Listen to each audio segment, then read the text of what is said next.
Идващата сухопътна операция на САЩ в Иран. Накратко, щатите са пристъпили към инвазия. Тук ще представя следния спекулативен поглед върху събитията. В българското пространство се налага идеята, че империи като САЩ следват на всяка цена максималистки цели, метафорично казано пълни победи. Но дали това е така? Професор Витанов е изразявал позицията, че САЩ приличат доста на късната Римска империя. Все още могъщи, все още могат да решават проблеми, но вече ги решават временно и непълно, защото възможностите им са ограничени спрямо възможностите на врага. Спомнете си за великото преселение на народите, как римляните реагират и действат до самия техен край. Опитите да се използват едни племена срещу други, успешни военни кампании, но в крайна сметка Западната империя не успява да реши основния проблем – да защити съществуването си от чужденците, нахлуващи в империята. А само около 5 десетилетия преди падането на Рим са воювали успешно, имали са успешни военни кампании и са били на косъм от това да си върнат Северна Африка, която тогава е била изключително богата провинция. Същевременно има и теза, че САЩ сега са в период подобен на късния републикански период на Рим.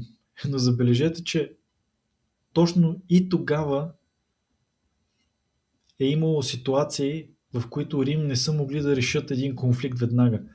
И за пример може да се дадат римските конфликти с кралствата, наследили империята на Александър Велики. Сега, спомнете си за операцията на САЩ срещу Йемен, когато там започнаха да стрелят срещу кораби в протока Баб ел Мандеб. Беше ясно, че без сухопътна операция не може да се елиминират възможностите на хутите. Следователно те пристъпиха към въздушни удари, които наистина успокоиха положението в протока, но временно. Днес виждаме, че там все още има опасност от стрелба по кораби. Спомнете си превратът, който осъществиха в Венецуела. До ден днешен не е ясно дали въобще се е променило същинското управление в тази държава, а не са същите, само че в името на друг господар. И в двата случая виждаме как САЩ гонят цели, които не можем да наречем пълни победи.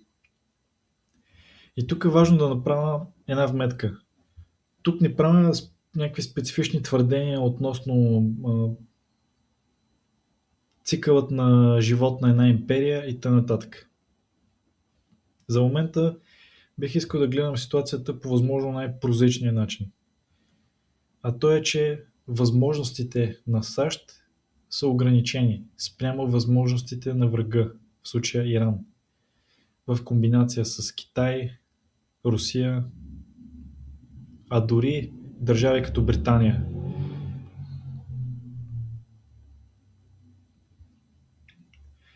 Затова смятам, че ситуацията с Иран, която виждаме, се описва доста добре от такова обяснение.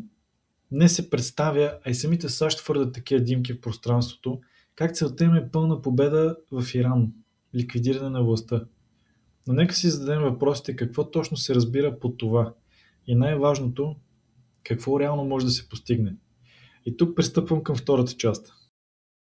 Изглежда, че идва сухопътна операция. В момента се дискутира как целта на САЩ е да отворят протока, като се коментира овладяването на онзи остров Харк и крайбрежието край протока. Това за мен може да е само една от стъпките в операцията. Опасността за протока идва от това, че Иран имат възможността да стрелят по корабите там с ракети и дронове. Същевременно тези ракети и дронове имат далекобойност, което означава, че просто овладяването на крайбрежието няма да е достатъчно. А трябва да се разшири този контрол навътре в страната. Колко навътре, при положение, че говорим за стотици, а и хиляди километри далекобойност при някои от ракетите. Освен това, крайбрежието в залива е дълго. Възможно ли да се покрие с няколкото десетки хиляди войски, които към момента се говори, че САЩ подготвят? Трябва да имаме предвид, че САЩ също така обезпечават силите си от гледна точка на снабдяване и отбрана. От друга страна, теренът е неподходящ и с твърде голяма площ. Но не трябва да се забравя, че както площта е голяма и неподходяща за САЩ, така е голяма и неподходяща за иранците. Само че разликата е, че САЩ могат да не позволят на иранците да се разгърнат. последните ще са принудени да се бият подобно на партизани или да изстрелват дронове. Пак остава въпросът: какво ще постигнат, като овладеят просто крайбрежието и онзи остров? Такава операция не би застрашила властта в страната, тъй като тази власт не се намира в остров Харк, не се намира и в крайбрежието. Следователно аз отричам идеята, че целта е да се овладеят земите край морето и онзи остров. Това може да са стъпки в процеса, но не е основни цели. Отричам идеята, че САЩ целят пълен разгром в Иран. Аз твърдя, че е по-реалистично целта да бъде операция в стил на руската в Украйна в началото на 2022. Инвазия, която цели да постигне преврат, като предварително е договорила това с части от местните елити. Далеч по-реалистичен начин спрямо подготвените от САЩ сили изглежда влизане в Техеран, а може би и някои други ключови точки, но това е за да се обезпечат войските. Плюс продължение на въздушните удари, плюс акции на специални части по пленяване на политици, военни, саботаж.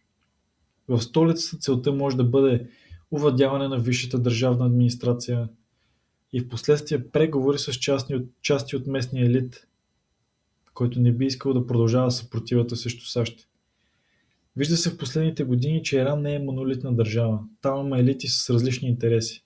Не е ясно какви сили ще изпълзят изпод сенките, когато САЩ стъпят в Техеран и овладеят държавните учреждения. Не трябва да се забравя, че ситуацията днес е просто една от сцените в дълъг конфликт, който се разиграва пред очите ни в последните десетилетия. САЩ ще имат възможности да продължат с натиска, макар и с други методи.